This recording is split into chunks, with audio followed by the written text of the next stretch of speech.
রহস্যময় পুকুরের অজানা রহস্য। জোর গুঞ্জনে ছুটছে হাজারো মানুষ। একটি পুকুরকে ঘিরে সৃষ্টি হয়েছে নানান রহস্যের। শুরু হয়েছে জোর গুঞ্জন, জড়ো হচ্ছে হাজারো জনতা। কি আছে পুকুরের মাঝখানে, আর কেন এমন হচ্ছে?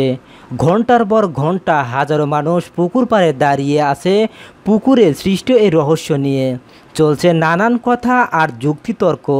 সকালে লালমনিরহাটের পাটগ্রামে উপজেলা ভাওরা ইউপি সংলগ্ন ভাওরা দাখিল মাদ্রাসার পুকুরটিকে ঘিরে ওই রহস্যের জন্ম দেন স্থানীয় জেলেরা সকাল 10টার দিকে ওই পুকুরে মাছ ধরতে নামলে আকস্মিক তাদের জাল মাছ পুকুরে আটকে যায়।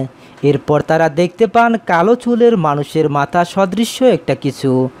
প্রাণ ভয়ে তারা উঠে পড়েন পুকুর থেকে। পাড়ে দাঁড়িয়ে এবার লক্ষ্য করেন বিশাল আকারের ভূত উঠছে পুকুরের মাঝখানে। পাড় থেকে জালটি টান দিলে ছিঁড়ে আসে জালটি। 1-2 করে শুরু হয় জনসমাগম। 2 ঘন্টার মধ্যে পুকুর পাড়ে জড়ো হয় হাজারো মানুষ। শুরু হয় রহস্য উদ্ঘাটনের চিন্তা চেষ্টা। হঠাৎ ডিসকভারি চ্যানেলের নায়কের মতো সুদূর আলাউদ্দিন নগর থেকে আসা এক যুবক, সে জেলেদের ব্যবহৃত ওই জাল নিয়ে নেমে পড়েন পুকুরে। সাথে নেমে পড়েন স্থানীয় অন্য যুবকরাও। আর উৎসুক মানুষ শিহরিত হয়ে অপেক্ষা করে শেষটা দেখার জন্য।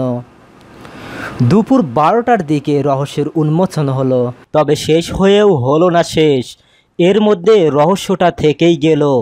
জোয়ানদের জালে ধরা পড়ল না কোনো কিছুই, তবে ভূতটা রয়েই গেল।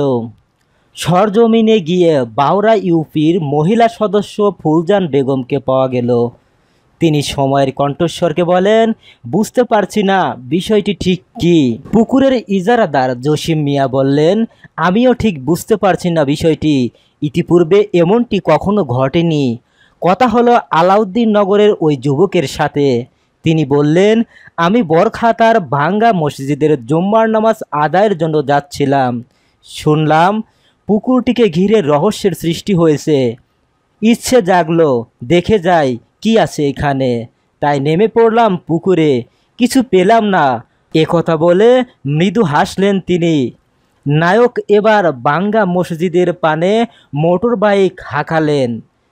ধন্যবাদ এতক্ষণ আমাদের সাথে থাকার জন্য। নিত্য নতুন আপডেট খবর পেতে আমাদের চ্যানেলটি সাবস্ক্রাইব করুন।